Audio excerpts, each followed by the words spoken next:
What's going on? This is the Saturday Down South podcast. I am Connor O'Gara. Will, it is National Championship week, but kind of not. There's not really a National Championship week with it being played on Monday. But give me your level of excitement for this game. By the way, first true Midwest National Championship since they started actually playing a National Championship, if I'm not mistaken. Yeah. Nebraska and Michigan never happened. Yeah, how about it? Midwest, stand up. Give me your level of excitement with a one being you're watching Sage Ryan trying to cover a number one receiver in single coverage with no more on that help. Later. Yeah. Maybe we'll get into that. Maybe we won't get into the Ole Miss portal haul. I actually didn't have a ton of Ole Miss portal thoughts. It's a very portal heavy pod today, but not really going to dig into a ton of Ole Miss. So that was kind of my Sage Ryan reference. Is that okay with you? You're okay with that? Okay. So that's a 1, watching him single coverage, number one receiver, no over the top help. A 10 is you're watching 2019 LSU in real time. Wow, that's a really good 1 to 10 right there. Yeah, I mean, I think that I've finally come to terms with the fact that one of these teams has to win a national championship, on Monday. Like, basically, they can't both lose. Yep. So I think that either would be pretty bad for the brand of me personally. I've rooted against Notre Dame and Ohio State my entire life. In fact, LSU played one of them in a national title. It's one of my happiest football memories. So having to pick a side here, I'm not going to use the usual metaphor that I do because I've had people tag me when I say that sometimes, but I'm going to say about 2. And the reason why it's better than Sage Ryan is because at least my 2? team can't lose. 2? That's it? That's it? Yeah. I just, man, I got a push notification from ESPN with Michael Wilbon talking about, so this is somehow Brian Kelly's fault. I don't understand why it's got to be about my team. I want to watch the game and have fun, but everybody wants to make, you know what I'm saying? I want to watch good football, but it's always about people. It's never about the game.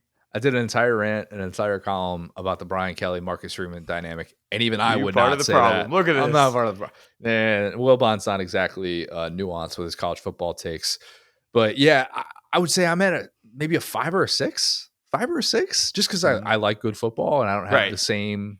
I don't have the same allegiances. Obviously, if you're watching this from an SEC perspective, it's just weird. It's just flat out weird because it's the type of game that if you grew up in the Midwest, this game is played not in January. Or if it's played in January, it's played like it was 2 decades ago in a Fiesta Bowl or something like that. It's not played with everything on the line. It just does not happen in the Midwest. And so I've seen a lot of the think pieces about it. And I know John Talty did something for CBS. And there's really good research that goes into, hey, the transitioning of Midwest powers and where there's more money and stuff like that. I totally get it from that perspective. Let's just see it more than once. Again, I said it the other day. Let's see it more than once. I wonder if Ryan Day gets to ceremonially kill Lou Holtz if he wins this game. If he finally, after the last one, he said, "Bring me Lou Holtz." Maybe he goes into the stands and just Indiana Joneses him. So I think there's a lot on the line here. And they had a great game. That was an instant classic last time they played. True. At the very least, a dunk tank. Right. At best, a roast in which he gets to MC. There you go. That's probably better than a sacrificial old man. We don't need that at this point. Mm-hmm. Yeah, we will have a lot of national championship discussion with Bobby Carpenter. He's going to join us in a bit for a little bit more of an in-depth breakdown. Obviously, he shared a linebacker room with Marcus Freeman back in their days at Ohio State, so kind of dug into his dynamic. Some fun stuff from Bobby as always, and then we're going to close with Lad of the Week. But I've been teasing this for a little while, Will, and I thought, you know what, today would be a good time to be able to do it for a lot of SEC teams that have moved on. I realize we have a national championship. Again, plenty of discussion coming up on that. But SEC Transfer Portal Superlatives. Do I need to explain what a superlative is again, or if people already gone past the senior yearbook stage in life and they know what it is? I think they got it. Yeah. Okay. I use that word a lot, just sort of interchangeably, I realize. Awards. There are awards that aren't actually awards, but we'll just call them that. So this is also significant from a timeline standpoint because January 15th was the deadline for players to declare for the NFL draft unless they're playing in the title game. So let's start right there.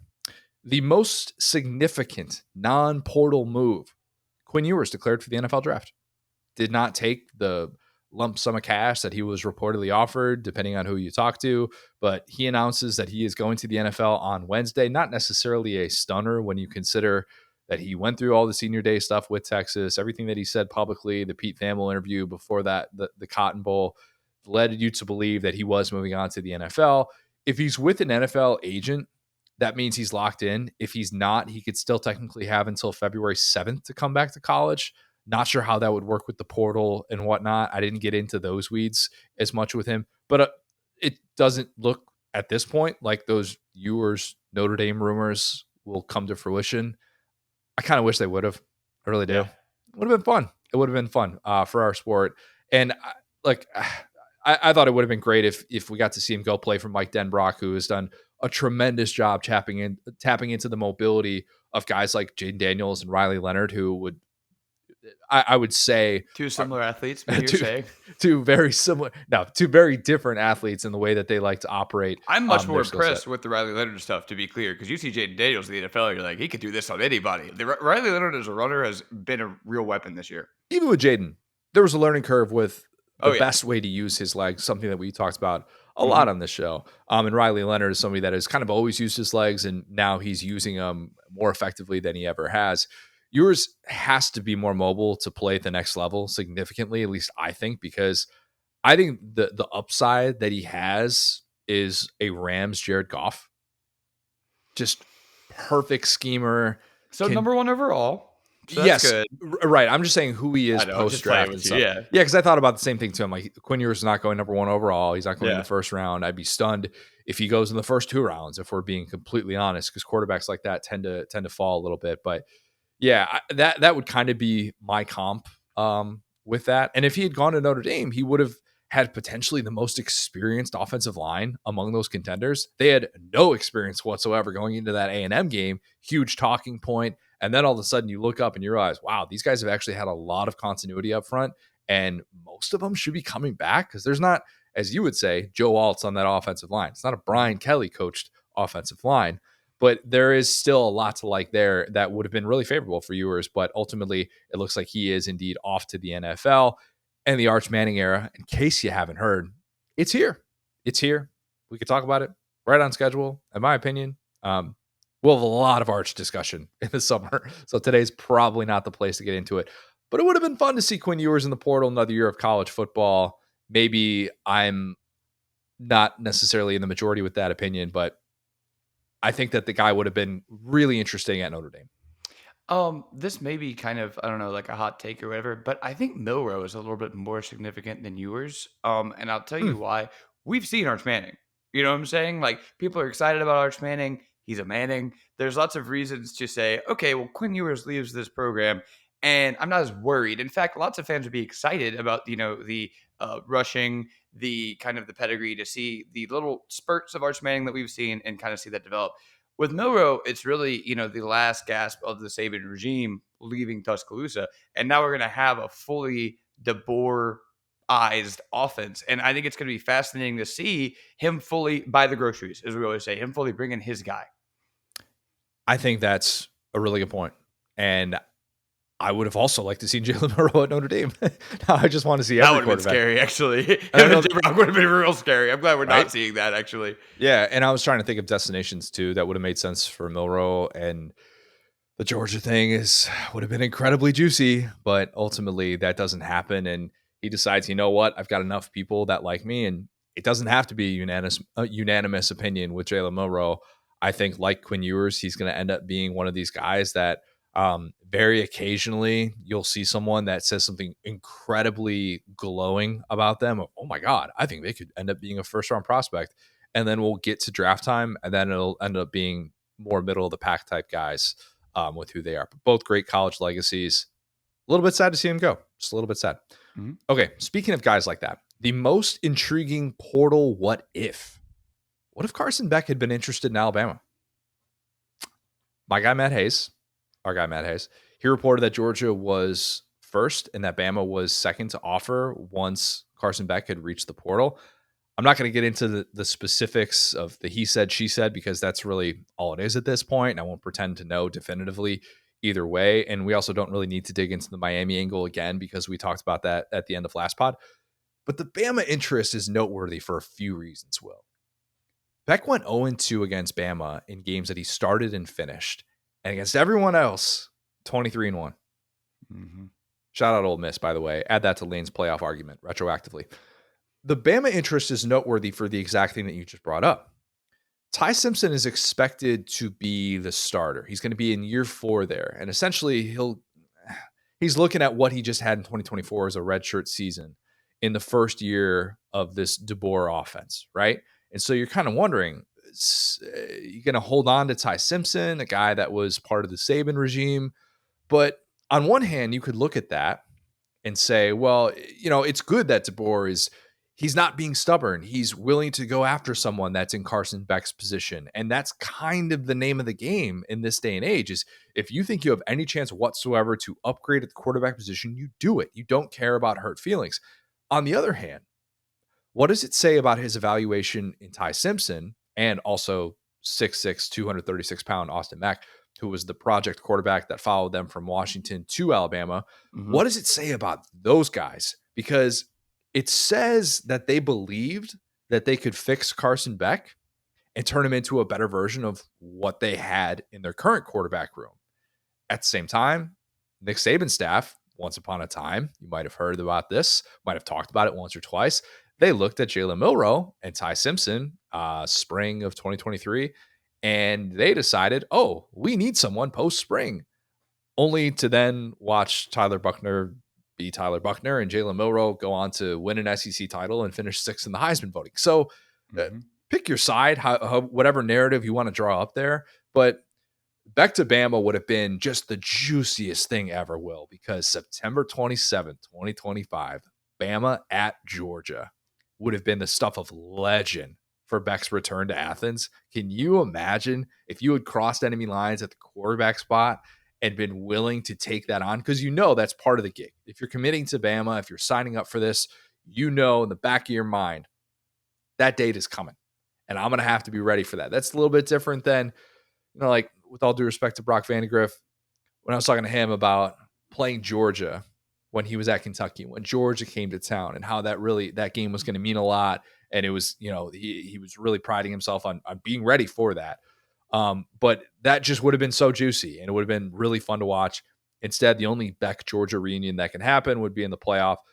Fingers crossed for that. I'm sure there's some guy, in a different conference that we could look at.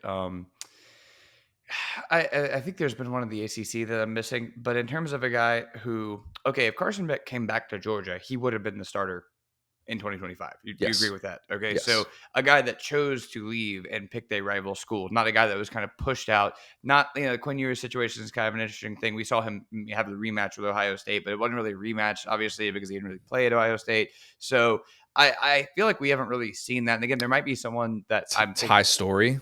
Okay. Western Kentucky rematch with Arkansas. Yep. The final nail in the coffin for Chad Morris. Who could forget? Yep. Great rematch game.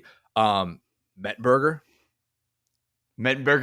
Oh my gosh, Cotter. That's Mettenberger. The one. Although, because he was technically kicked out of school. I don't know if he would have been the incumbent starter, but it was Georgia's choice to move on from him. That Georgia LSU game was one of the best games I've ever seen in my life. See, that's where I kind of, the homerism started leaving my body because I was like, I got done with that. I was like, what a game. That game we did it on It Just Meant More. That game was awesome. And it had that kind of billing because of that type of storyline. It's very unique. It's very unique. We're going to get more of it in the future, though, and that's going to be kind of a fun thing. And there's definitely examples that I'm forgetting of. I'm not saying that those are the only ones, but I want more of those. Yeah, I want more of those. I want more of them with headliner type guys, not I committed to you as a 5-star. I spent a year there, the Quinn Ewers type thing. No, I actually played for you. This didn't end the way that I hoped it would. And here I'm gonna prove you. I'm gonna have my Toby Keith moment. There's another glaring example that I'm totally forgetting about right now, and it's bothering me that I'm forgetting this. TJ Finley. No, TJ Finley never faced LSU again, did he? I don't think so. Oh no, he did with Auburn. Yeah, that counts. Yeah, in a way. But I don't think he would have been the incumbent starter. That's what I'm saying. It has to be a specific thing where the guy could have started the way that Beck did. Because Auburn Bo Nix, if he had faced Auburn again. Exactly. Would have been, yes. Exactly. Because like that, it's different when a coach kind of moves on from you, a new coach comes in, and it's like, you probably just go do something else. When a guy like Beck could have come back and started, because say what you will about the locker room, stomach lockdown, all that, he was definitely the incumbent starter that decided to go elsewhere. Joe Burrow, Ohio State didn't happen. It should have if that call had gone differently at the end of the Clemson game. Look, there's possibilities galore. There will be a lot of possibilities. Okay, speaking of Georgia, the most impactful non-quarterback coming into the SEC, Will, this is debatable. Zachariah Branch at Georgia. Yeah.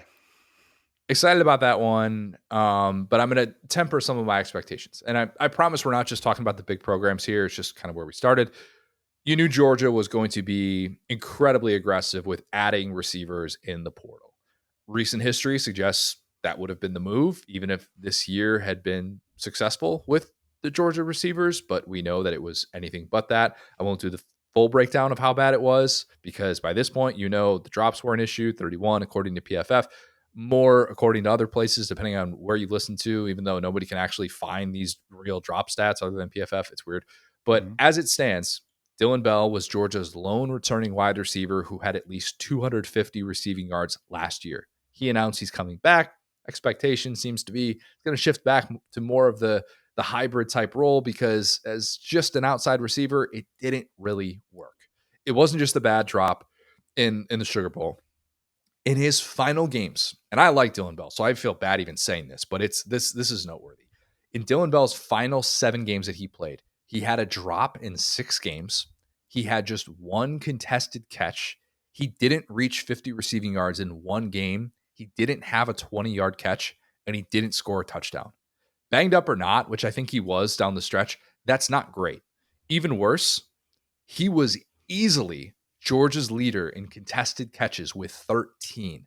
The next closest on the team was Dom Lovett with 8, who was also out of eligibility unless the NCAA just creates this 5-year rule and all of a sudden guys are coming back. My brain's going to explode if that happens, by the way. Yeah. Just know that that's an asterisk to all of these guys when we say they are out of eligibility.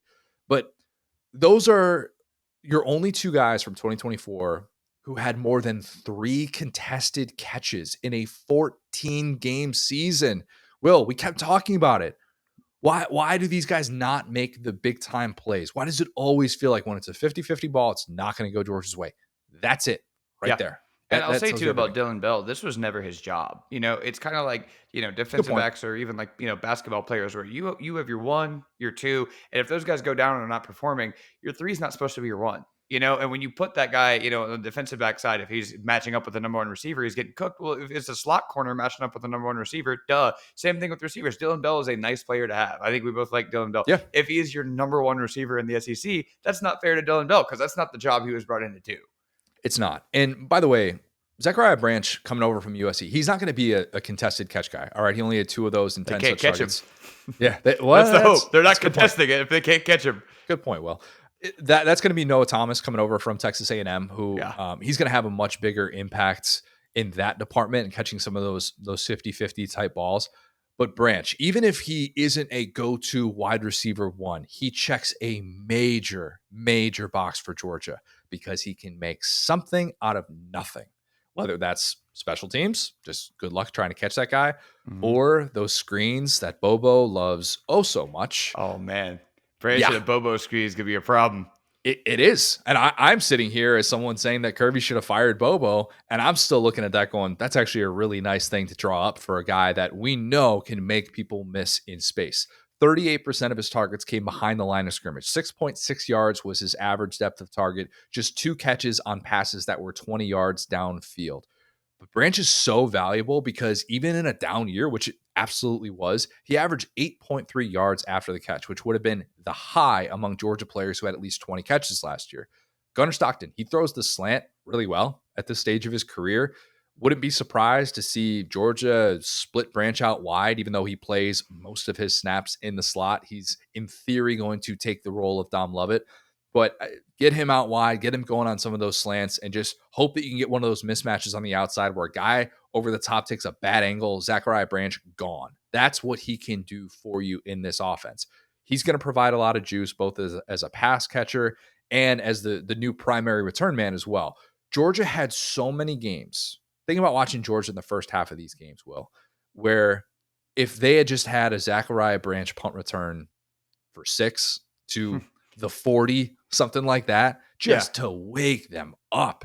Like, desperately needed that shot of life. And he can provide that. You have to respect his speed and his ability to make people miss in space. An offense that didn't have anyone that scared you, and yeah, I'm including Arian Smith, because when you drop the ball the way that he did last year, he doesn't scare you anymore. Look, you have finally got that guy. And that was something you brought up at the end of the season. Who are these guys that actually scare you in that pass catching group? Zachariah Branch, he should scare you. And I know he is coming off of a down year. If he had lived up to the All-American expectations this past season, he's not hitting the portal. USC is finding a way to keep him in his pre-draft season. You could point to him just really not taking that next step as a receiver, as a pass catcher. He's got more work to do there. Never great when a guy has more drops than contested catches, but he only had 3 drops.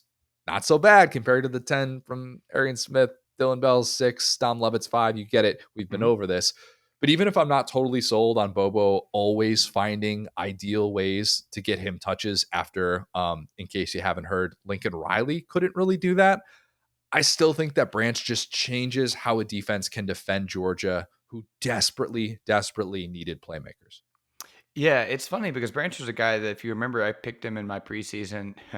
Good call. You did. I picked him in my preseason non-quarterback Heisman. And of course, a non-quarterback won the Heisman. It was Travis Hunter, just so I could be so wrong about that, because you had him and I was like, he'll never stay healthy. I directly said he'll never play that many snaps. Just couldn't have been more wrong on that. But I can say that my bias is a little bit on him because I like guys like that. I just always have the speedy guys, a little bit of hopium, and he certainly showed up in Las Vegas against LSU. And of course, I didn't really try to watch that team because, they kind of struggled after that game and it would just kind of upset me. And so, I wasn't keyed into the Branch usage because we had to be dialed on the SEC stuff. But that being said, it does feel like a hand. If you were to say, hey, we're keeping Mike Bobo, you get a first round draft pick, you could take, any type of player. This is at least the type of player for Mike Bobo that you could say, okay, well, he wants to create, because, look at the way that they use ETN, not exactly as a runner, which worked late in the season, but the way they were able to do that was keep him fresh with these swing passes. Whenever Beck went down, I talked about it, moving laterally, swing passes, screen passes. And of course, like, they used to be, better at attacking the middle of the field. That's something that's kind of gone away. So I think that when you have the ability to stretch the field, it's easier to, come in with the bigger personnel and attack the middle of the field, which is something that Bobo has always wanted to do. It is totally different to throw these wide receiver bubble screens to Dom Lovett than it is to Zachariah Branch. Mm-hmm. To Dom Lovett, it doesn't make as much sense. It just doesn't. I'm sorry. Or to Dylan Bell, who's, again, a guy you want to get touches to, and a guy that you want to be creative with, but there are still things that you can do with him that you probably can't do with the guys that Georgia had last year. And that's the advantage that Branch is going to provide: the start stop, the stop start speed, and all that stuff. It should be there. Don't assume that all of a sudden, like, he's going to become an All-American receiver, but just getting a guy that changes how teams can defend you is so important, and that's a very valuable thing to be able to get in the portal. Mm-hmm. All right, the most pivotal transfer edition. Most pivotal. I always think the range of outcomes can be all over the place. Pivotal is in, it's going to have, if it doesn't work, it's going to really hurt. You know what I mean from that? Like, if this blows up in your face, like, you're just kind of cooked. There's really not a lot you can do about that. It's a tie. I know. Connor, you communist. Why would you say that? That's what they're saying. The streets of Twitter are calling Connor a commie. It is a tie between John Mateer and Jackson Arnold. Let's start with Arnold because it'll kind of get us to Mateer, who transfers from Washington State to Oklahoma. Hugh Freeze made a mistake running it back with Peyton Thorne. I think even he, in as many words, has admitted such. He opted for continuity over talent, and it bit him. This time around, Hugh Freeze says, we're not going to wait until the spring to make this move like we did with Thorne. We're going to go out. I'm going to get my guy. And he wins the sweepstakes for Jackson Arnold. And it's sweepstakes a little bit tongue-in-cheek, but there was a really good market for Jackson Arnold because it included Mississippi State, which would have made a lot of sense to have the Levy reunion and then Georgia. But given the Gunnar Stockton factor, certainly made sense why, if you are Jackson Arnold, you see a more direct path at Auburn. Freeze picks Arnold after it was going to be either him or Malik Murphy, who ends up transferring from Duke to Oregon State. Mm-hmm. It's pivotal that Freeze got someone who has just one of the stranger sample sizes I can remember when you're trying to figure out who a quarterback is, how much of his surrounding pieces limited him, how much it is really on him. It's really hard to say with Jackson Arnold because, look, it's not strange to see a 5-star quarterback hit the portal after year 2, but it is very strange to see a 5-star quarterback go to a power conference media days as a redshirt freshman only to be benched in his first start in conference play, first half of his first start of conference play.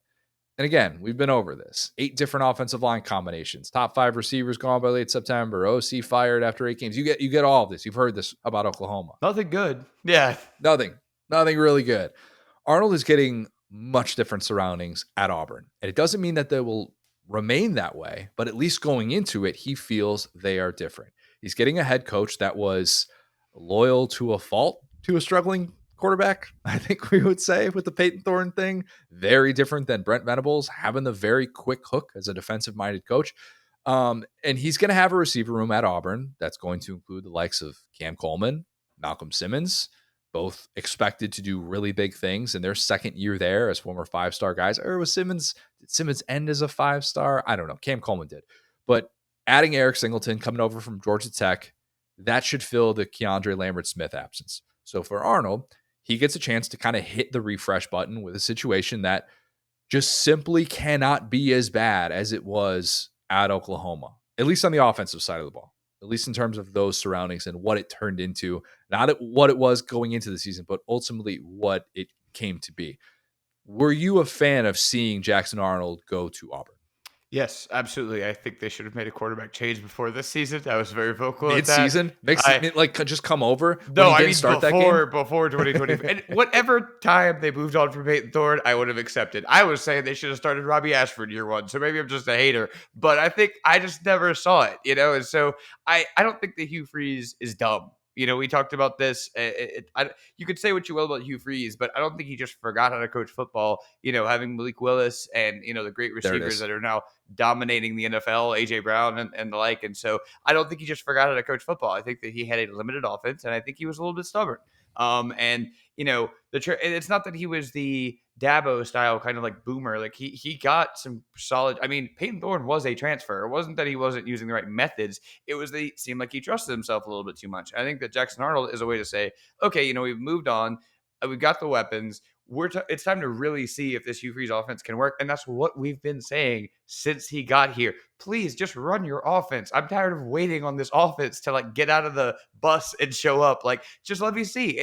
If I don't even know what the issues were with this offense, because they would show up and be like, all right, boys, this time we're giving Peyton Thorne 10 carries. It's like, that's a terrible idea. Please don't do that. And so, yeah, I'm not out on Jackson Arnold.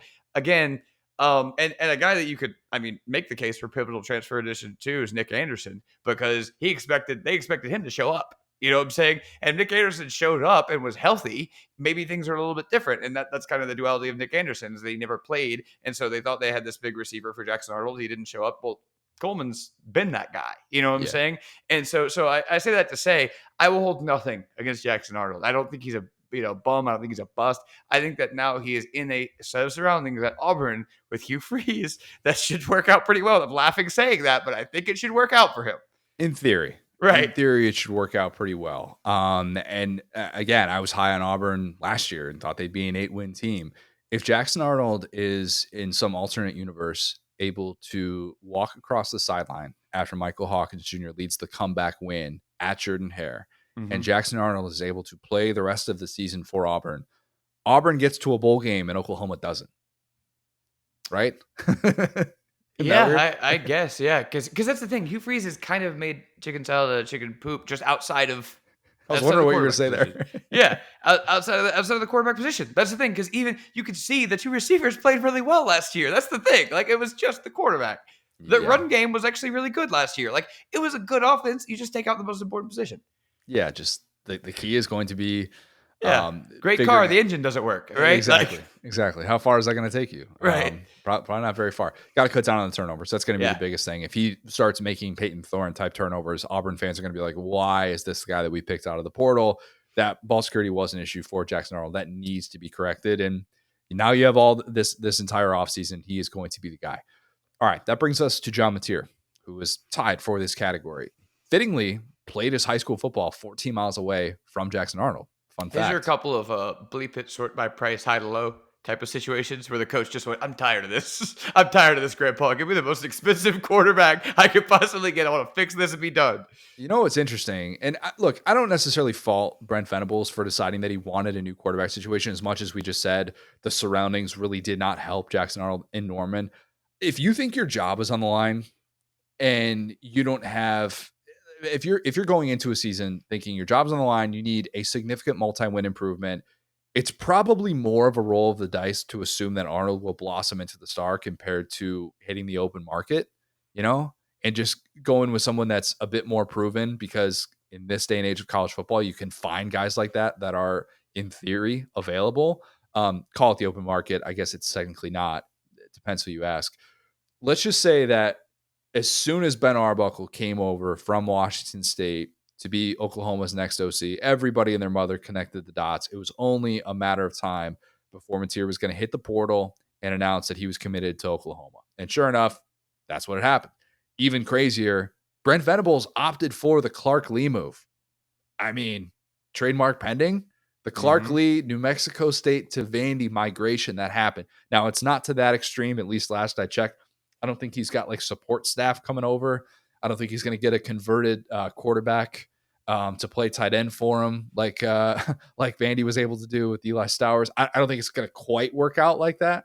But the move is go get the package deal, get the offensive play caller and the quarterback together, and that's how you can kind of expedite that learning curve. And that way you don't have guys coming in where it's I'm figuring out this guy's figuring out that guy. No. Instead of spending all spring learning a playbook, which is a significant thing for these guys that are taught one way how to play football, and then they have to learn a new offense and learn new terminology, you have a more confident quarterback who can kind of step in and be the guy. And he better be the guy because Brent Venables, his future depends on it.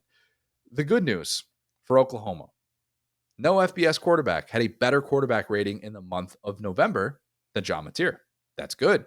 Finished 8th in FBS in quarterback rating for the season and played a Mountain West schedule, still had a quarterback rating of 136 in those 3 core 4 games that he played.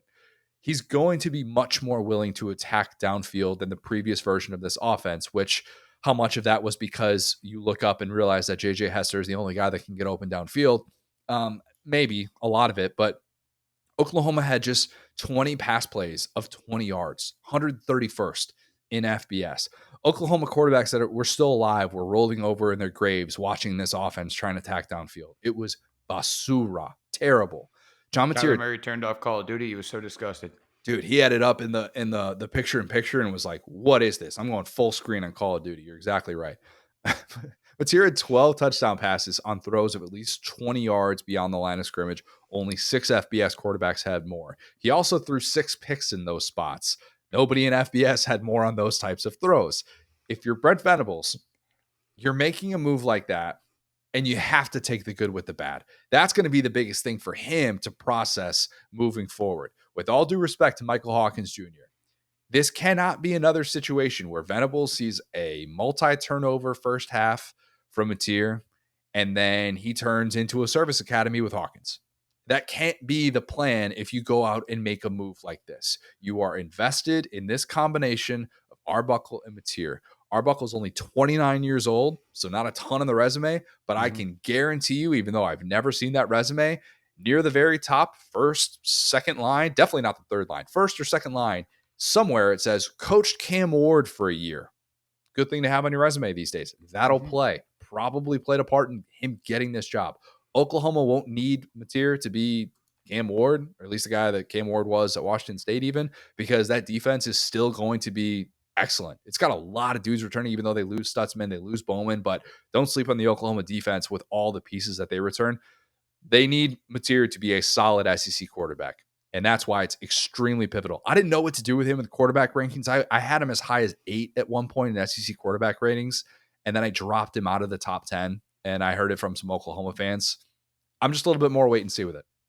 Yeah, I'm just sitting here piecing together how legitimately sad it must be to be a Washington State fan. I mean, you give, Mike Leach a second chance, and rest in peace to the legend there. He obviously chose a better opportunity in Mississippi State. They put in this air raid, right? And it's like, okay, we got something. We got the air raid. Okay, your conference implodes. You said Mountain West schedule. That's a proud Pac-2 member there. Sadly, they only have one conference game. Okay, cool. Okay, we're all good. We got Cam. Oh, wait, no, he's in Miami. Okay, well, don't worry about it. We got Finn Harbaugh going to jump it. Oh, man, this is so sad. I feel so bad for these fans, to be honest. I'm sitting here going, wow, this guy was really good. And so, I mean, that's new college football. But, yeah, I think that, you really can't have two more different styles than what they did with Hawkins and the air raid Mateer style. So, you're really, to your point, you can't pinch him because what you do. I don't know if it's full on air raid. Mm-hmm. I don't know if it's definitely not Mike Leach air raid. Yeah, and it's slowly not regress, but it's kind of regress to the mean in terms of it's not 50 pass attempts a game. I get that, but that's kind of their niche when I have watched them up there in Washington State. And so, point being, you just can't with Jackson Arnold, he was already pretty successful as a runner whenever they made that switch. But I think that this is a pretty clear, this is the offense we want to run. We got Ben Armstrong, this is his style. And it obviously leaves the question of what kind of happens to Hawkins. But I think things have to go. He's staying. No, I know, but just long term. I mean, you've already kind of brought in a guy over him, and so that's a guy that's kind of interesting to me that he didn't hit the portal because he obviously believes in himself and his chances there. But there isn't really this kind of slow. It was like a constant compromise for the Oklahoma offense. So they end up playing like a service academy, and they end up getting matched up with a service academy at the end of the year, which is such a nightmare. So point being, I think that, again, we have a defensive head coach here who his defense was really freaking good last year. We really sung their praises. And I think like I said, it's sort by price. All right, who's the hot coordinator? Who's the hot quarterback? We'll get a BOGO deal. We'll package them and we'll get it rocking. And just that is a move that says, I don't want to think about this again. That is a move that says, I'm going to go talk to the defense and you better give me my, 30 to 40 touchdowns this year. And just, I'm going to leave you alone.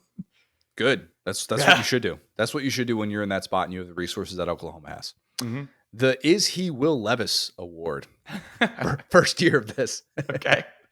It's Bo Perbula at Mizzou. Very well documented decision to hit the portal before Penn State's playoff run. Wasn't just a backup. He had legit packages in that offense, but he hit the portal because he had a core 4 market at places like Iowa and Mizzou. And ultimately, Mizzou wins out, gets him early in the process. I feel like that wasn't talked about nearly as much as the decision to leave a playoff team. But yeah, for understandable reasons. But it's a super intriguing move for a few reasons. You saw someone that when he came in, he provided legit juice for Penn State. But the Is He Will Levis question is twofold. For one, is he going to make all of us wonder if he should have been used for more than being essentially a wildcat quarterback as Penn State's backup? Because people forget that's how Will Levis was used before he transferred to Kentucky. The other is he could be one of these guys that everyone just sort of falls in love with. And maybe the pendulum swings a little bit too far. I could see that happening with him as well. I went back and I watched Perbula, his better moments, his best moments. The sample size is not particularly big, so it's not necessarily you have to look at every single throw over the course of 2 hours or anything like that. But you instantly see the fit with Kirby Moore and the ability to have more of these design quarterback runs in ways that a banged up Brady Cook could not execute at the same level this year. It wasn't as big of a part of their offensive game plan as I think Kirby Moore would have liked. He's going to be fun to watch in those spots. I'm just going to go out and say he's the best in the SEC at the quarterback draw. Joe Burrow was so good at it for a long time. Was good at it during his 2 years at LSU. Not saying that he is Joe Burrow with the quarterback draw, but he's pretty darn good. Very, very good. He is still a guy with some major questions. Major questions. What does it look like when defenses actually prepare for him instead of being more of a change of pace guy? As we talked about with Marcel Reed last year at A&M, it's a whole lot different when teams have an entire week to game plan for you. Does he have the same juice as a runner to be a 2025 version of Nick Fitzgerald? That would be this working out extremely well for Mizzou because that might be his ceiling, and that's a good ceiling. I say that friend of the program, Nick Fitzgerald. not going to pack a punch like Nick Fitzgerald from a size standpoint. He's not physically the same thing, but someone that with the right play caller was just a brutal guy to face for 60 minutes. Not fun to tackle at all at a team that had a true offensive identity. At this point, Mizzou's offensive upside, it depends on whether Pribula can become more than a one read passer. That's what he is. One read, if it's not there, he's taken off. It's 2017 Jalen Hurts. That's the example. Oh, Calvin Ridley's not open. I better take off with my legs. Who would ever think that Brian Dable was the man behind the thought process there? Now, is there a part of me that's like, Levis at Penn State? I struggle with it because was he just not ready to do those things there? And then he figured it out. He went to the biomechanics expert in Canada and figured out how to throw. And then all of a sudden he gets to Kentucky and Penn State fans are like, where was this guy? This would have been great in our offense instead of Sean Clifford. But maybe there's a part of that. And maybe it's because, look, Pribula was really not asked to do typical quarterback things when he was in the game. He attempted 4 passes that went 20 yards beyond the line of scrimmage and completed one of them. He's got questions. He's got a lot of questions. I didn't rank any of the transfer quarterbacks in the SEC in the top 10. I told you I left Mateer out. I left Pribula out. I left Arnold out as well, just because I don't want to be the person that gets too excited about this.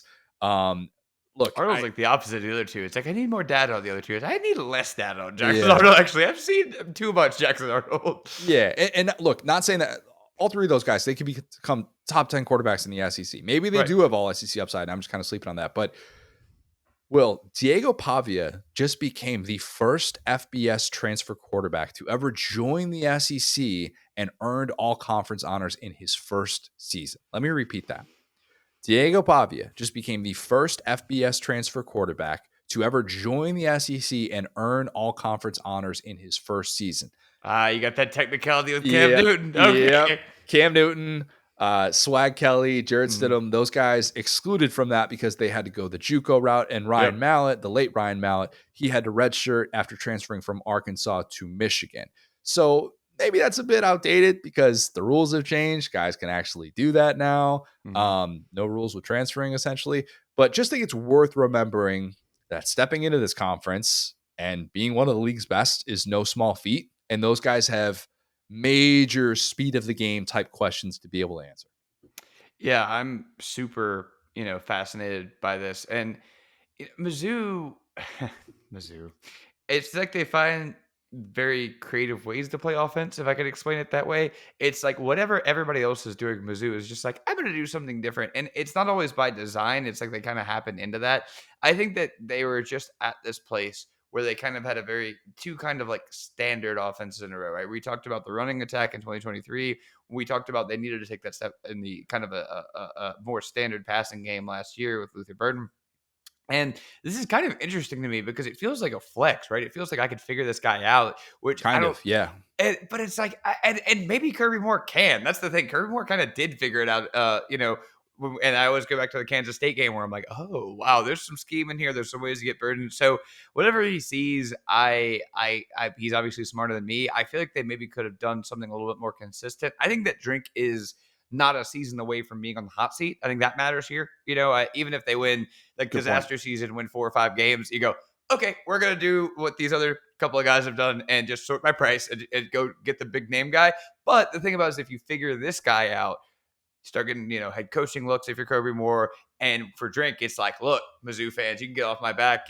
We can kind of win with anything here. So it's a puzzling move on the surface. But I do think, like I said, they have found offense in kind of unconventional ways. So weirdly, I feel like this is a great fit for Mizzou, kind of exactly how you laid out.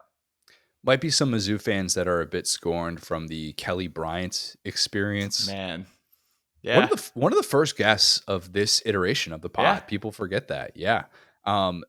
There might be some people looking at this going, you know what? That's typically just not been the way that we have developed at the quarterback position. But one of those intriguing guys that if you have the right intel on him and you feel like you have the right offense to match his skill set, could be really fun. And it's going to make Mizzou an interesting matchup to be able to prepare for. So something to keep in mind, especially as Sam Horn comes off of the Tommy John surgery that unfortunately he suffered, the dual sports Mizzou quarterback.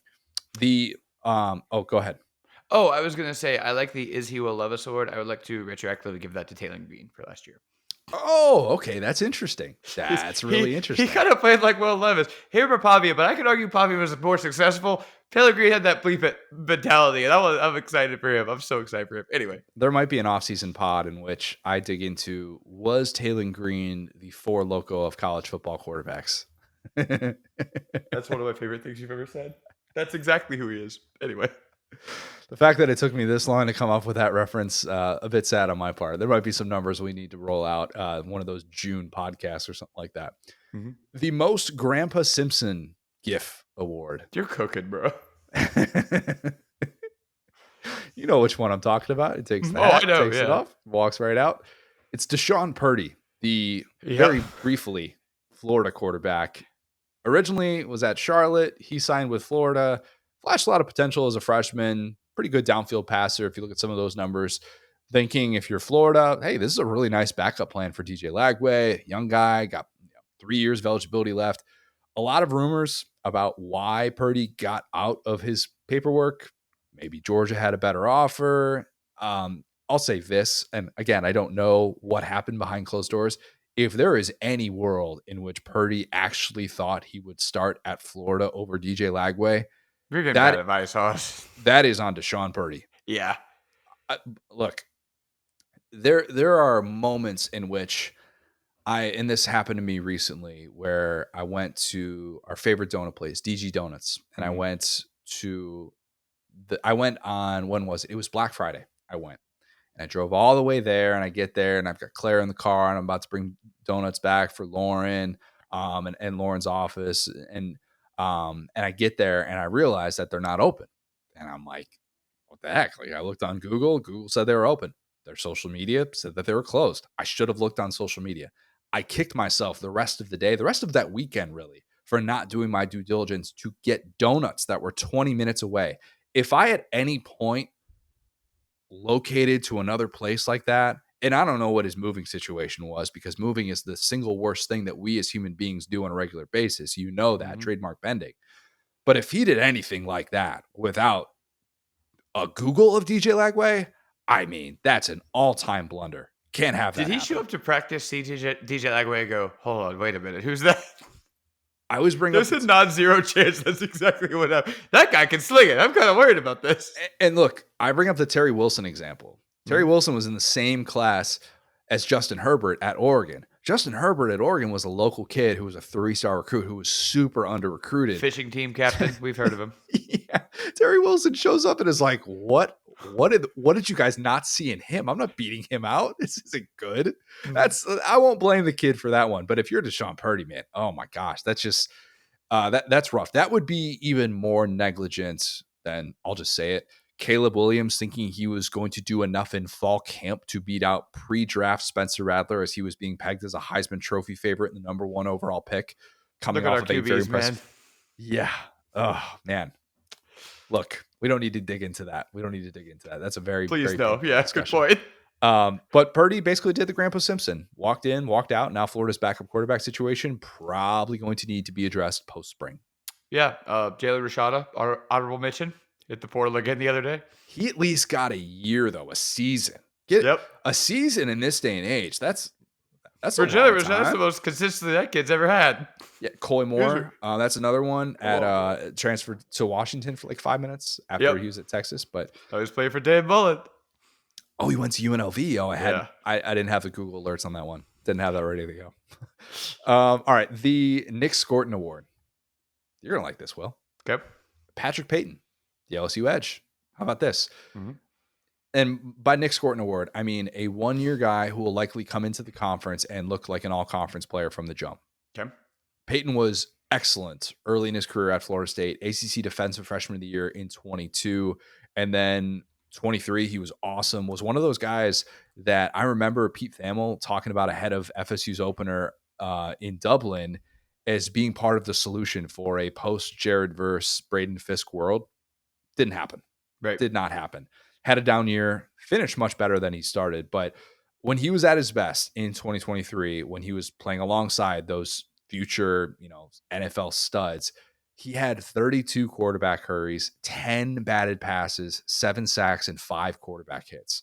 That is the type of guy you roll a dice on in the portal. That's the type of guy that's worth it. Let him rebuild his draft stock back up with elite coaching, which I still believe LSU definitely has on the defensive side of the ball. I still think that you trust a Bo Davis. I still think you trust the Blake Baker defense.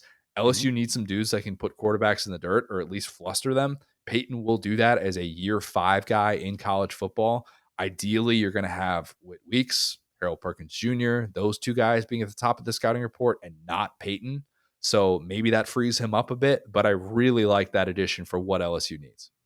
So I like him a lot. I think that it's going to be a little bit of a piecemeal on the D line. I actually would put him at 3rd for my favorite LSU transfer. I think it's the 2 defensive backs. Man, and I believe this man's last name is pronounced Delane, Mansour Delane. He is going to be nasty. I think he's going to be the next guy for kind of like DBU. And then also to Marcus Cooley, the safety they just got. So we talk about impact as transfers. Okay, LSU will rush the passer. Believe you me. That's the one thing Blake Baker will figure out, Patrick Payton or not. What they couldn't do is cover anybody for like 3 years. That's a good 2 years. Let's be nice. They couldn't really. Zy Alexander, again, the Nick Anderson of DBs. When he's healthy, he's scary. Everybody else was kind of up and down, right? I think that rebuilding that defensive backfield at LSU is going to be a really, really big deal. And I think that Delane, who's a guy that had second-round grades in some places. I don't know what Brian Kelly backed up to go get him, but I think that the defensive backfield is going to be so much more improved that I think either of those 2 guys could be this. Whereas, LSU added so many guys, and they have so many guys coming back up front on the D-line that I was never really worried about their pressure, if that makes sense. What school was Delane coming from again? NC State. Or sorry, Delane was Virginia. Virginia. Okay. I remembered I thought it was, like lesser core 4. Yes. And again, if maybe that's the Jermod McCoy Award coming from lesser power conference program and all of a sudden just exploding onto the scene. You're like, how did that really sucks for that program. This guy stepped in and was ready to go as a relatively young player because he was draft eligible. So I guess that kind of takes Virginia Tech. Final answer. They were both ACC guys. It was NC State and Virginia Tech. They need fewer schools up there. But VT, it was the first time I'd seen a VT logo in a minute. I was like, man, I remember this team used to be nasty. But yeah, he was. And the thing is, he can play safety or corner. He's like one of those guys. He hits. He can wrap up. He can hit. So yeah, I'm actually very excited about that. I'm no longer worried about just leaving dudes wide open, which has been not something. It's like Oklahoma. Oklahoma can't play quarterback. LSU can't play defensive back. It's crazy. Wake Forest. Final answer. That's the end of my guesses. I imagine that, Will, you will not have any thoughts about Sage Ryan going to Ole Miss. Again, I told you we weren't going to talk about it, so good luck. We won't That's my guy. Good luck to all involved. Good luck to all involved. The most painful non-quarterback loss, Sage Ryan. No, I'm kidding. Justice Haynes, the Alabama running back who was off to Michigan. I'm not saying he's going to be Caleb Downs 2.0. I think he'd probably take the cake with that one. Most painful non-quarterback loss of last cycle. Yeah. At least in terms of 2024. We'll wait and see how Julian Sain plays out at Ohio State as well. But looking up and seeing Justice Haynes making big-time plays in maybe college football playoff games next year at Michigan would be an extremely tough pill to swallow for Alabama for a couple of reasons. This is, at least looking back, it was a huge recruiting win a couple of years ago for Saban's staff. Not only was he a 5-star running back in the state of Georgia, he's the son of a former Georgia running back. Bama fends Georgia off to be able to keep Justice Haynes. And he didn't play a ton as a true freshman. All right, sort of buried on the depth chart. It's Bama, even though it wasn't vintage Bama backfield, they still had enough dudes to where you're like, all right, you kind of like some of the pieces. But this season, he stays after DeBoer takes over. And at first, it's looking like it's going to be more of a timeshare with Jam Miller. And then that kind of faded down the stretch. The problem was that DeBoer had way too many games in which Miller and Haynes were an afterthought because they were so desperate to get Milroe's legs going. And it was almost like, oh, we forgot that we have 2 running backs that could also provide something, and maybe we should give them more than 5 touches in a game. That's a tough situation to manage, I realize, and there's always going to be kind of an odd man out in some of those spots. But the last time that Justice Haynes played 30 snaps in a game was at Tennessee, October 19th, despite the fact that he averaged 5.7 yards per carry, while Miller had one game all year with 4 yards per carry after the Vanderbilt game, I should say. and he had just one game with 50 rushing yards after week 3. It wasn't like Jam Miller ran away with Right. anything, really. Haynes averaged half a yard more after contact. We love the yards after first contact. Go back and watch that Mizzou run if you're not a believer in Justice Haynes being able to make something happen after contact. Yep. He never fumbled. He had just as many 15-yard runs with roughly half the carries that Miller had. I just didn't think that he was a guy that deserved one game this year with double-digit carries. And now he's going to go to Michigan. He's going to be in a duo with Jordan Marshall, who hit the century mark against Bama in the bowl game. Wouldn't be stunning if Bama had to watch that guy in a playoff game become awesome. And this guy that Bama fans were super, super excited about coming into his true freshman year, you're like, wait a minute, where's the next great Bama back? This guy was supposed to be it, and now he's doing it elsewhere. It's a little bit different when someone like a Jerome Ford transfers to Cincinnati when the backfield depth is extremely deep, or an Alvin Kamara going to Tennessee or something like that. You can stomach that when you've got dudes on dudes in the backfield. Bama hasn't had that. And I think it's going to be a really difficult pill to swallow. We wait and see about some of these underclassmen, but I have less confidence in this staff's ability to be able to figure that out. Yeah, I mean, it's interesting, right? Because when you look back at the offense last year, if we could do it, if things were different, they'd be different. If we could go back, sure. But Jam Miller felt like he was good at everything but like just being a downhill runner, and therefore he kind of got the nod. And it was almost like with Milrow, we talked about it earlier in the season. It was like, they're trying to turn him into a pocket passer. You need somebody who can take these little dump off passes. But I just kind of look back and think, what if they had played Haynes more and run kind of the 1-2 like punch. we have two guys you can't tackle. We're going to run Yes. forward. And it sounds stupid, guys, but considering that Milrow struggled the way he did down the stretch, having to tackle basically two of those would have been really hard to do. And when they found their most success, it was when they kind of let Milrow run free. And so I would argue that instead of having a guy who can be a pressure release valve and make sick catches and make the big plays the way that Jam Miller did, it would be almost better to say, what if we just average 5 yards a carry and run the ball 30 times? And I agree with you. I think that would have been the better strategy. I wonder if there was any resistance from DeBoer after the way that things played out at Washington with a runner-up team that with Dylan Johnson, the Mississippi State transfer, he ends up getting hurt in the playoff. And they realize how dependent they are on him. And with a very pass-heavy offense, they really didn't have anyone else to turn to. And they all of a sudden were like, well, crap, we kind of had all of our eggs in that basket. And that's not really going to go. It's Bama. You can do that and still probably get away with it, and then turn to another guy. Thing that you just play Jam Miller. Yeah. I think that not having a guy healthy for a playoff game was not a struggle that Bama had this year. So if that's what they were scared of, and I get it. You're trying to preserve. Ohio State did it successfully, obviously with Travion Henderson, Quinshon Judkins, and I've talked about wanting to kind of have the team to preserve. That's going to be more of a priority if you're playing 16, 17 game seasons and stuff like that. So I get it from that standpoint, but it just kind of felt like, man, it wasn't really working as well as it could have. And if they had just found a way to use Justice Haynes more, I thought he could have been what Bama fans were hoping for, but maybe there's something that I wasn't seeing there. All right. Anything that kind of comes up? A lot of the guys that left, I'm like individually going through these guys. A lot of them were untapped potential. So I don't see a ton of guys that were like, oh man, they're really going to miss him. One that kind of is going to be underrated to me is Patrick Kutas, the interior offensive lineman from Arkansas. This is his Arkansas offensive line that I don't know if they've had two good players to kind of rub together over the last couple of years.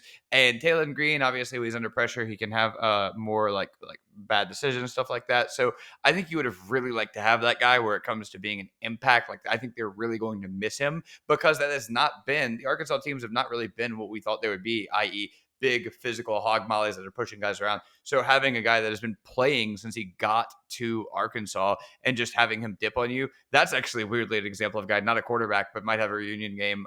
So for Ole Miss, that's like one of Ole Miss's biggest transfers. They're reloading on the offensive line. So not a guy anyone's going to talk about, but I think that we could be looking up halfway through the season and Taylon Green maybe regresses or Arkansas just can't block anybody. We're like, where'd that guy go? Oh, he's on Ole Miss now. Yeah. If Taylon Green is the for local quarterback, Arkansas's transfer portal exports is a shot of Malort. It's just terrible. Facts. Like why? What? That? Why? No.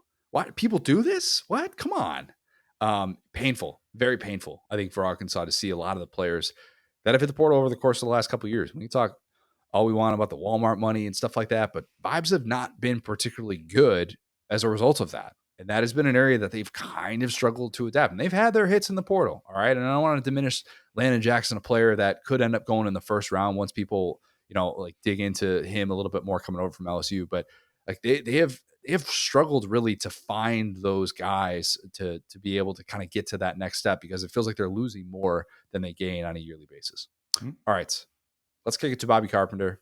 Great conversation, talking all things title game, this Ohio State arc, and his days, as I said, sharing a linebacker room with Marcus Freeman. So here's Bobby. I'm now excited to be joined by a very special guest. It is my favorite Buckeye, Bobby Carpenter.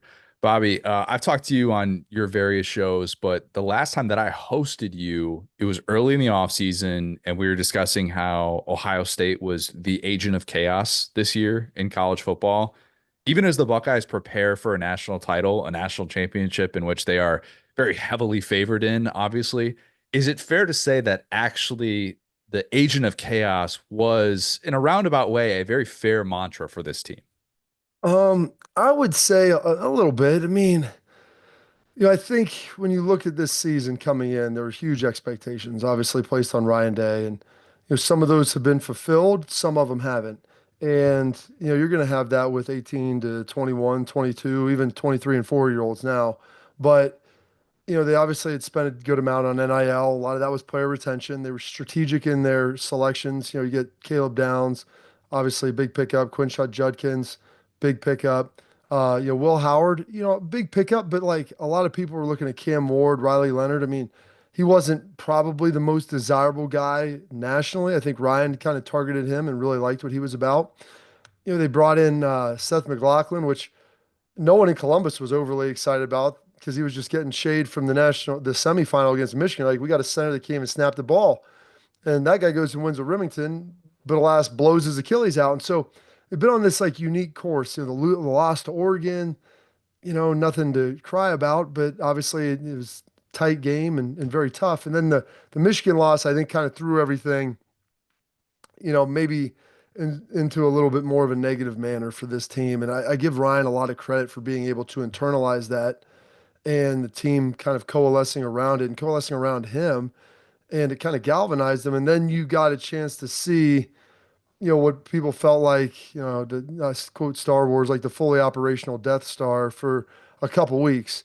And against Texas, maybe not quite what people wanted to see, but Texas is a great team. I mean, you could make an argument that they're right there with Ohio State talent-wise. They have a ton of guys drafted, a lot of NFL players on there. Sark's done a great job, and it was a tight game back and forth, which is what we kind of expected. And now they're here on the doorstep of potentially being able to kind of right some wrongs and give Ryan Day his first title. Give me your step-by-step reaction to the Jack Sawyer scoop and score. Did you run out onto the field to the 50 at Jerry World like you were TO? Did just some old memories just kind of creeping back in your former stomping grounds?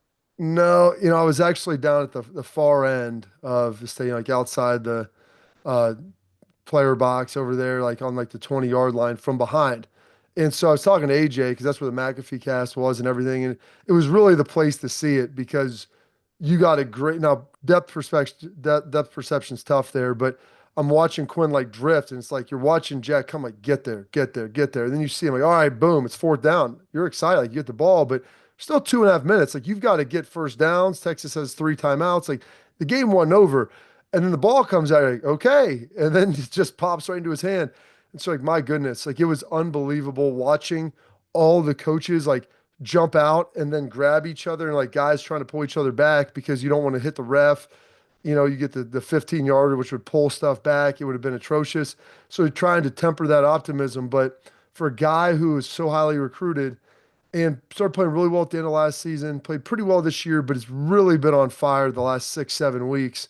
To see him do that and the relationship he has with Ryan is pretty special. So like that big hug, the embrace that everyone saw, I mean, it was something that like I think is the best parts of college football. It's an all-time college football play. And you're the perfect person to ask this to, because here's what I was wondering about is you see this play out, and in real time, you're kind of like, this is just a storybook play for a guy that obviously, kind of all the different layers, the flag planning, all that different stuff that went into this, the fact that he's Quinn Ewers' roommate, all this stuff. But I was wondering for a guy who played like yourself, how many times in your entire football career, not just NFL, but just football career, did you get the combination of everything that Jack Sawyer had working on that play, where you win a one-on-one with a decorated right tackle, a guy who is probably going to be a future first-round pick. You get to a quarterback that has no idea that front side pressure is coming. You then get something even better than a sack, which is a strip of the quarterback's arm, a quarterback then falling down, you stay on your feet, you get the perfect bounce that actually takes you the other way towards the other end zone, and then a clean recovery plus two lead blockers that prevent any offensive players from being able to sneak up behind you. That's like 8 things that I just mentioned that needed to happen for the exact play to happen the way that it did. One of those guys leading out was Sonny Styles, who grew up in Pickerington, went to there's two high schools there, went to the other one, but Jack grew up playing baseball with his older brother Lorenzo, who's on the team, played as well. Ironically, started his career at Notre Dame, so that'll be a nice little storyline as well for this week.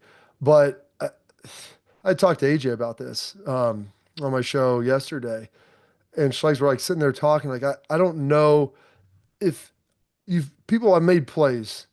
You made big plays, and you made like plays to finish a game, but I've never made a play like that in that moment with everything else on the line. I mean, the closest thing I had was I was playing in Dallas. I was playing for Detroit back in In Dallas. Dallas, yeah. Yeah, I had my interception for a touchdown against Romo, but like we're down 24-3 at that point. Like that puts us down 24-10. Like it starts the rally, but it wasn't like that was to like wrap up the game and you go running in like uncontested ball in the air. Everybody hugs you. Like it was great, but like, okay, we got to do some more for it to count. And it's crazy because Jack had a play very similar to that against Michigan. And the thing is, if you don't win the game, it's kind of buried in the annals of history. Like it never really makes it out of the stacks. And so that's why it was so big. And that's why, Ryan's like, we got to finish this. Because the only way the story really gets told correctly is when you ultimately win the national championship and you finish that thing the right way. And then that's a massive part of it's like the Russian, beating the USSR in Miracle. Like it's the big game before the game. And so you've got to beat Notre Dame, but that play kind of getting you over the hump ultimately helped a ton. So I've watched sports a lot, man. Like that's what you dream of. I don't care whatever it is. That's the walk-off home run. It's the walk-off three in basketball, like whatever it is. And like he got a chance to do that, not just to win a game, but to win a game against Texas, your former roommate, to go to the semi or go to the final. Like it was an over. And by the way, you get to run down your home sideline, which is really cool because those True. guys, like you can see them along the side just cheering for you. So yeah, it was to have all that working together, man. I mean, I'm not an odds guy, but it's in definitely the tail end of the distribution. And then to tie it all back, because Ewers said to Sawyer afterwards, he's like, "Screw you," and they show that they show that on the broadcast. That means that Romo would have said that to you when that happened because you were boys with him and you were really tight with him. And Romo's just like, "Screw you, Bobby." Like, what did you have to do that for? Well, especially it didn't cost him the game. It's like the first pick. Now, ironically, through another pick six on the next series, we come back and win. And my wife was sitting in the box with his wife and Jason's wife. She was staying with them that night. So yeah, it was a little bit, I guess, awkward for her. Yeah. And then I go back and ironically, like, and this is the thing, like, this is what sucks. Like, they had to fly back the night after the game, so it's not like a normal bowl game. Like, dude, you can stay there and like it's your one kind of time to kind of celebrate on like a vacation with your teammates. Like, you don't have anything the next day. And I fly back to Detroit. My wife's in Dallas, and thankfully, like Stafford and uh, Drew calls me up, Stanton, and they're like, "Hey, you want to come out?" I think I stayed at Stanton's that night. 'Cause I'm like, "What am I supposed to do? Like, go to a house by myself and just like drink beers and watch the highlight over and over again?" I mean, like, you're looking for people to kind of celebrate with, and so like those guys, that's why like the only time they get to stay is after the national championship. So that's why like winning that game, then it will actually be time to really relax and kind of let your hair down.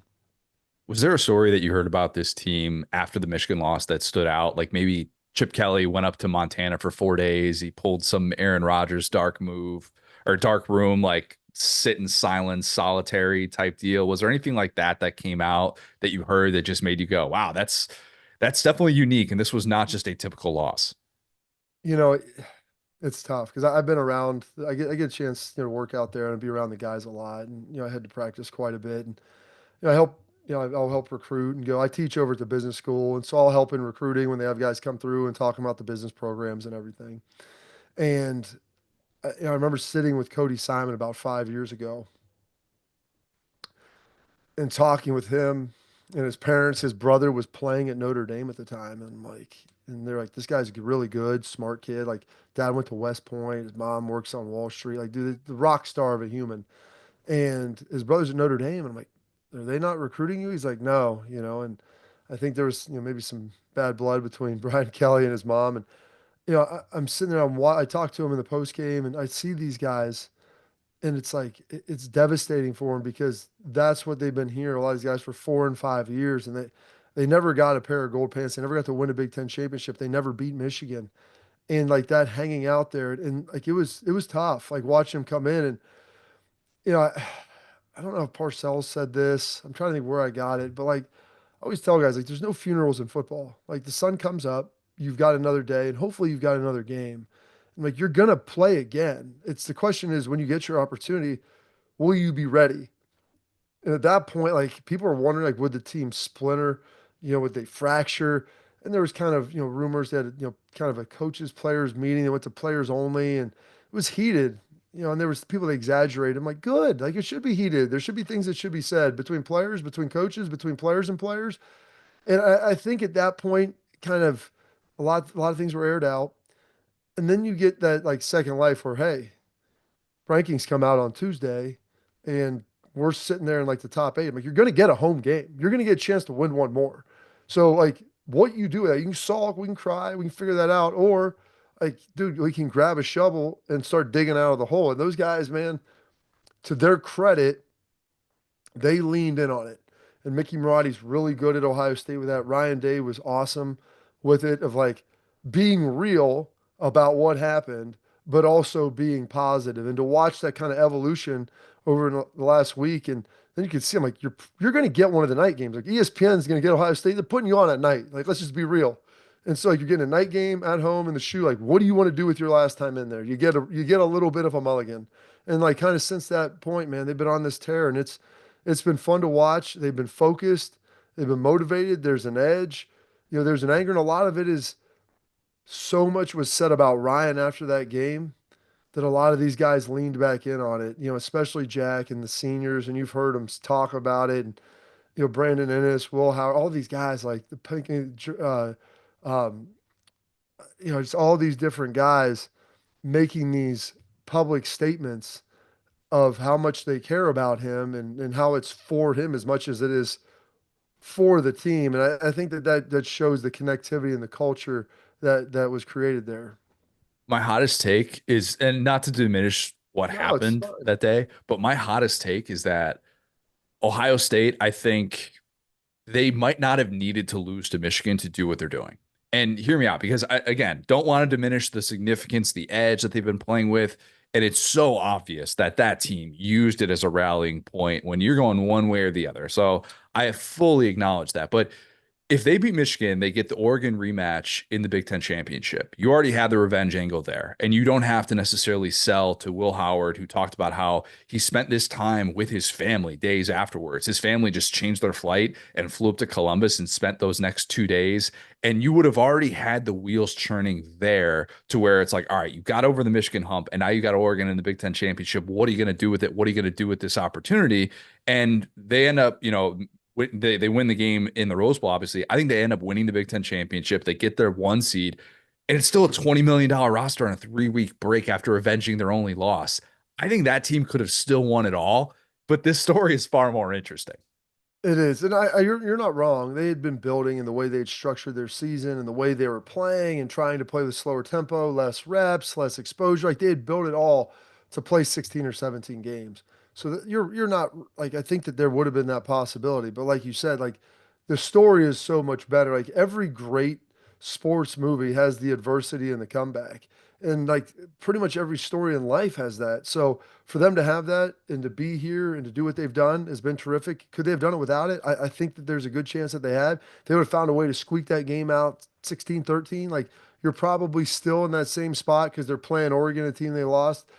But is it to this degree? Like, is there that much Probably not. passion around it? Because this is all like, this is it. If you don't win it, like, you've won nothing. Yeah. You can win 3 games. If you don't win it, like, there is not a single banner or trophy, ring, any marking in that facility that will remember your time there over the last 4 years.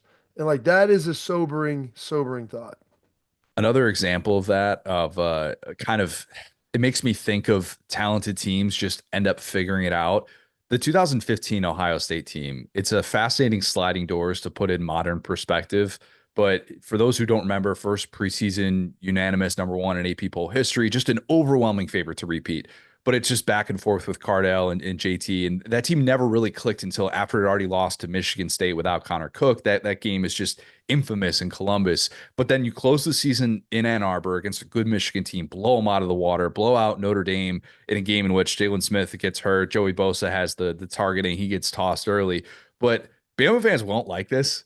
But I think that Ohio State team, if it had a 12-team playoff, would have won that title. And that's an interesting thing to kind of think about as you go back through the last 24 years of, the 21st century in these scenarios. What's your take on that? Seeing the way that it's played out with this team, which feels like it's in a weird way kind of righting the wrong of that team. It does feel like they've been given that opportunity, and you're not wrong. I think the 2015 team was better. It wasn't until after that Michigan game or the Michigan State game that they finally figured it out. And I think, you saw what they did to a good Michigan team and just beat them up and down. And they probably would have been able to do that again and go on a run, even, if they would have slid them into a 4 team. But like the 12 team would have been perfect for that. And that's just kind of how history is written. Like the best team in college football has rarely won it. And I don't even know if in this case the best team is going to win it every year. It's the team that's playing the best at the end of the season. So when you don't, football is a unique sport because it's a one-off. Like you can't play a 7-game series. So the best teams are rarely going to win. There's going to be weather, there's injuries, there's, just emotions, there's just bad games. And you pick a bad day to have a bad game and all of a sudden you lose. So I don't know if this will ever get the truest champion, but that 2015 team, like you said, was right there. And maybe this team has the ability to take advantage of it in a way that none of these other Ohio State teams that have come up just short were able to. Do you remember the first time you met Marcus Freeman 20 years ago? Gosh, maybe not the first time. I remember like when he first kind of started walking the facility and everything. And I was a junior coming off of we just beat Kansas State in the Fiesta Bowl. And he's early enrollee and he was like one of the first. And he's in the linebacker room. So like, all right, here's the new guy. And I mean, he was all chunked up, dude. He was like 20 pounds overweight rolling in there. I was like, Fick, this is the Army All-American guy that we got. Like, this dude looks like I could roll him down the hill, like for heaven's sake. And it's funny because Marcus is a great sport. He lost like 20 pounds in a month, like got his butt back in shape. A phenomenal athlete and really a phenomenal dude. We very close. He was at my wedding. It's a really nice guy. I love him to death. And I talked to him this year at Florida when they played Florida State. Got a chance to sit in the office for about an hour and a half with him. It was just awesome catching up because you get into coaching, man. You just don't have time. So I love him. I told him I hope he wins every game unless he plays Ohio State. And I didn't think they'd be playing this year after 2 straight seasons, but alas, they get to play in the biggest on the biggest stage of all. I imagine you got a certain vibe from him. Everybody always wants to know, can you see this coming? Can you see a guy becoming this type of coach? Was there ever an instance that stands out with you now, 2 decades later? Maybe this is too tough to remember, where you just went one day, and it's probably a little bit different too because you're 2 years older than him. It'd be Yeah, but different if you were in the same class. Yeah, Marcus, I didn't think would ever be a coach, to tell you the truth. And Yeah. not in a bad way. These are certain guys like James. Like James is a film rat. Like Marcus, a lot more talented than James physically. Like, James had to work. Larry Knight had to bust his butt to be good. He always says that. He's like, I'm a 3-star from Wyzetta. Marcus is the Army All-American. And these guys are like best friends, and it's all good. But like Marcus, first when he got done playing, he had a heart issue, couldn't play anymore, I think. And then he was like interning with Gene Smith on the athletic side, getting into administration. I think like after a couple months, he told Tress like this, I need to be on the field. And you see the energy and how he relates to players, but it's unbelievable like how he's matured and to watch him grow. I think that's a function of starting under Tress, being with Daryl Hazel and Luke Fickle a lot. and those guys emulate Tress a lot as well with how they run their program and how they act. Because like watching him on the sideline, it's like watching, Jim Tressel 20 years ago. More emotion because that's kind of what he is as a human, but just how he conducts his team, how they play, it's fun to watch. You've had him on probably all of your shows at this point. Have we figured out what he's doing with the hairline yet? Because look, I've tried to do a deep dive, and I haven't come up with the exact answer for it. But let's just say it's a different hairline than the one he had even when he got the job originally. And I'm just like, what's got a little polish going on up there? Like, I what's think he the got it deal? tattooed in there, man. Like he got it tattooed right across. That's how it looks so fresh every day. I mean, I went in his office. I'm like, dude, where's the barber chair? And like, what are you doing, by the way? And it's fun. Like he came down to this event that was at down in Cincinnati with Cornette, who works for NBC, played into basketball at Notre Dame, and um, Marcus flew in like or with Riley Leonard, a couple other guys. I think Xavier Watts was there, like three or four of their older guys. And I'm like, Marcus had on a black. I mean, he looked like he was going to hang out with Bradley Cooper in LA, like some sort of black, like tight fit, like jacket with like a gold zipper and a couple gold zippers on it, some sort of black, like tight pants. And I'm like, bro, it's 90 degrees. We're on a rooftop balcony. Like we're patio.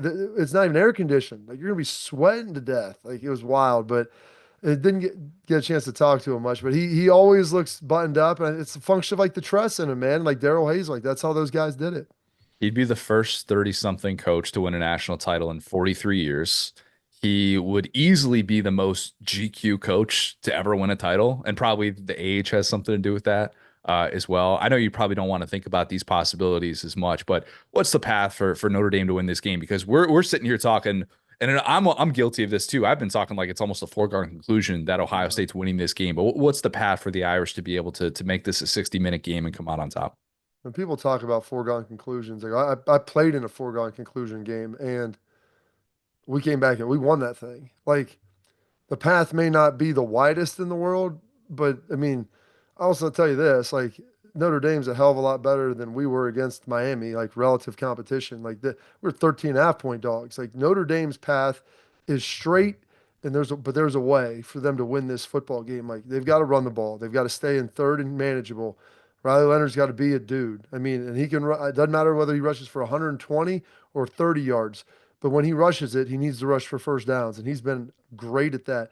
They've got to force a turnover, win the turnover margin, and then they've got to find a way to get some chunks. And whether that's special teams, the hidden yardage on down in the ball, pinning Ohio State back, winning that field position, maybe a big return at some point, maybe a surprise onside, a fake punt, and then in the passing game, like I don't want to call them like gadgets, but they do some things that are kind of unique and a little bit weird. Like they're not just going to drop back and push the ball down the field. You watch them like roll, sprint out, and they run some unique combinations and run some quick screens. Like, and they need to kind of pop one. Like they need to have a couple explosive gains because both of these defenses are too good to be able to just drive the ball 3 or 4 times for touchdowns. Like that's not going to happen. So you're going to have some chunks. And you saw them do that against Penn State, and they were able to get some. To Great House down the field. I think the tight end one time they had like 260 passing, like 120 of them were on three or four plays. So like they need a couple of those, and they've got them. They didn't even panic. I'd say I would have said they had to play with a lead, but after watching Penn State, like they didn't panic. Went and got a field goal before half, and then all of a sudden, poof, you come out, score in the opening drive, and then it's tied again. So like they find a way to stay cool and calm under pressure. What's your totally unbiased prediction for Monday night? Like a 24-17, like 21-17, 21-14. I mean, I think it's going to be right around the number. It wouldn't surprise me if it's even a field goal or 4 points. Um, if it's more than that, man, that's great. I'll be super juiced. But even that Texas game, I thought it would be around a touchdown. And realistically, it was. I mean, Texas is a 14-point swing. They're having a chance to go score the football to tie the game. And so I think Ohio State playing in a game like that was great because you had to go get a score to take the lead. Like you had to get a stop to win the game. Notre Dame's played in some tight games. Ohio State played in 2 blowouts, which is awesome. Keeps you fresh, keeps you healthy. But there's something about sharpening that sword of like playing in high pressure situations in big moments and being able to come away with a win and understanding that pressure. Bobby, you're the best. Enjoy Monday nights. I know you'll be there. Buckeye gear, just head to toe, just draped in it. Should be a fun weekend. Enjoy it, and we'll talk soon, man. Absolutely, sir. Appreciate it, Connor. All right, well, let's close with some lad of the week. Why don't you get us started? Yeah, so this one's a little bit off the board, but I'm going to say the fans of the Washington NFL franchise. And I say that because their streak of sadness went through like several rebrands. They started off as the Redskins and they had that whole controversy. Is it a good name? Is it a bad name? They had Dan Snyder, who was arguably the worst earner in sports. They had the scandal go on with their team. And I'm sure the entire time, this is a very proud fan base that had a very long season ticket waiting list that had dwindled to the end whenever they were begging Dan Snyder to sell the team.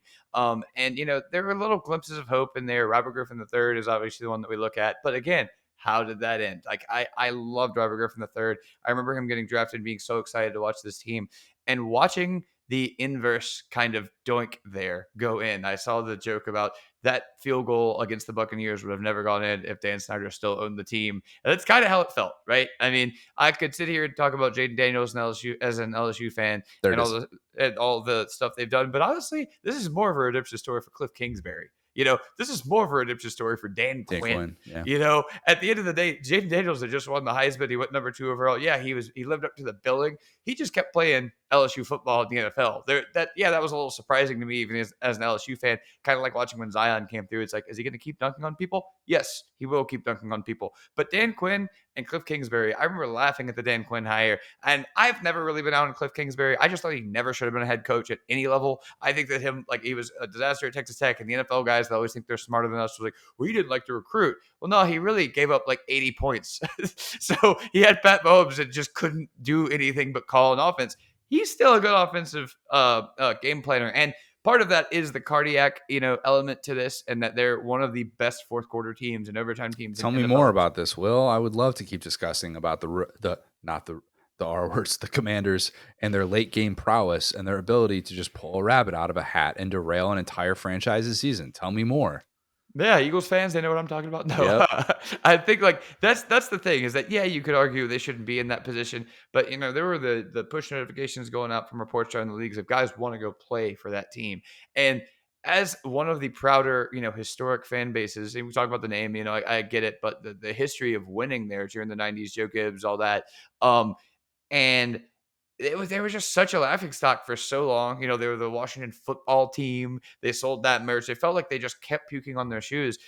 The brand of football they're playing is just so fun to watch. You look at McLaurin, who's a guy that's been underrated for a minute, but the other weapons out there are like Zach Ertz and some dudes. Like, it's just random, and it really just is this beautiful little dance of like the most random guy is open, and often you think those teams regress to the mean, but in this case, it's like, oh, you got a rookie quarterback, like at the end of the day, if this is Jaden Daniels' best year, it's bad news for everybody, I guess. There wasn't an injury like RG3, but point being, I think that they finally have a way to hope. And I never really hype up the Barstool guys, but seeing, PMT commentary. PFT, yeah. Sorry. Yeah. Now that I don't listen to them as regularly as I used to, always flip those two, but seeing like PFT like freak out because it's their first playoff win since 2005. We were talking about that off air. It's like, bro, even the Jay Cutler era, you guys had some fun. You know what I'm saying? Y'all had the rushing touchdowns and the payoffs and everything. And these guys, it's like the hope was right there and it made all the sense in the world. And they were just getting punched in the face. So, yeah, I think, the Buccaneers, say what you will. I gave Mike Evans Lad of the Week, recently, and they had just won their division for the 4th consecutive time.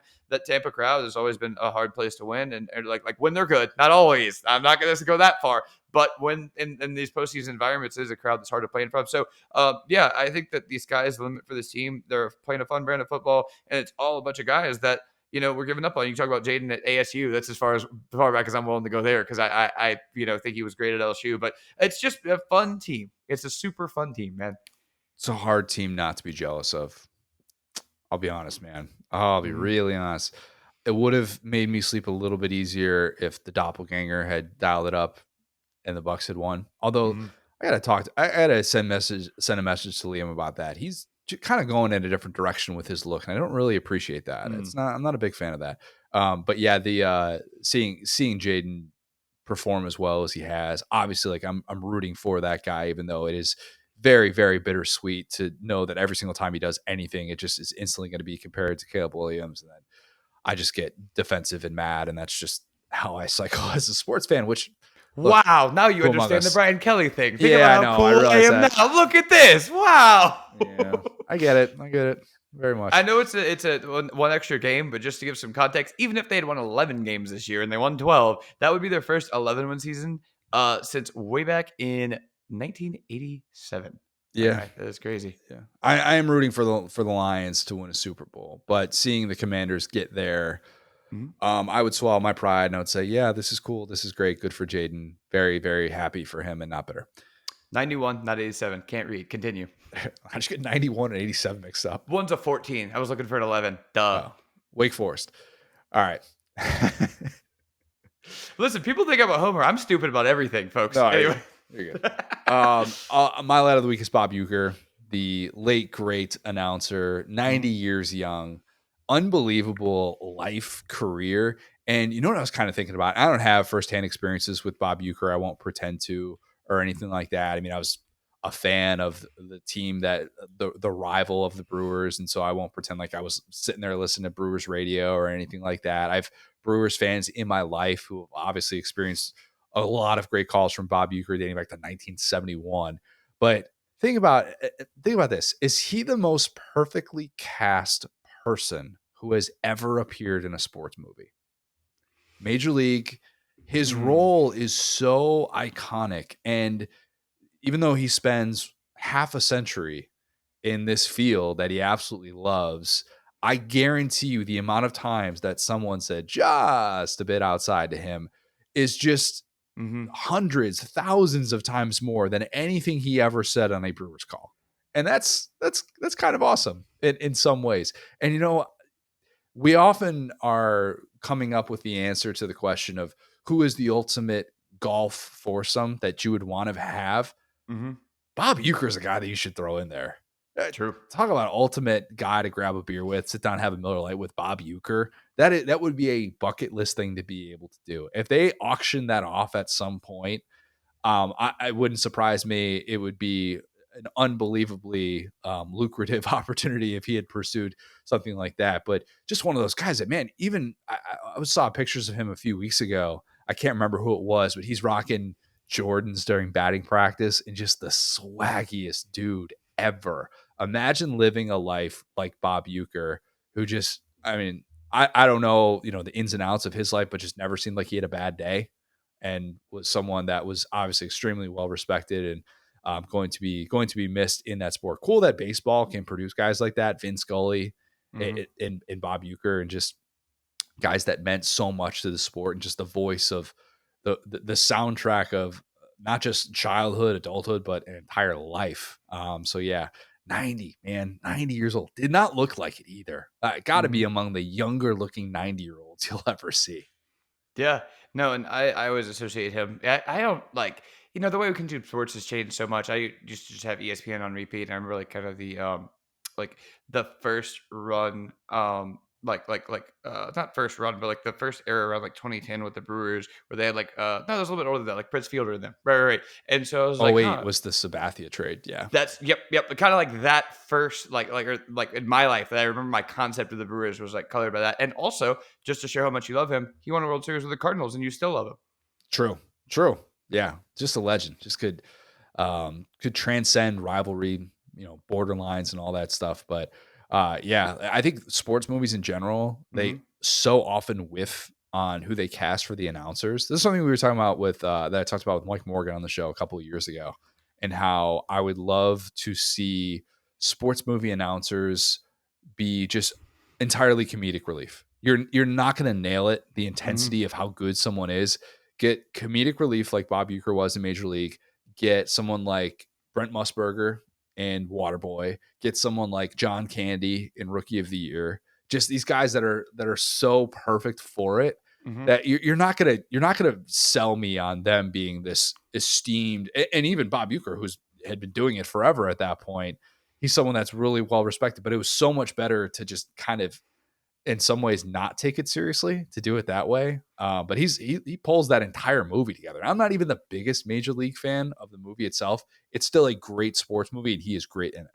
Yeah, no, for sure. I think we're having fewer and fewer of those guys, and it is cool to just be synonymous with the team in that way. And I do think that there is kind of a code to that profession as far as like the guys that are the voice and they want to be associated with it. And I mean, I haven't really had that for any of my teams for real. Like you talk about Hawthorne, maybe for LSU, but I was more of a radio guy.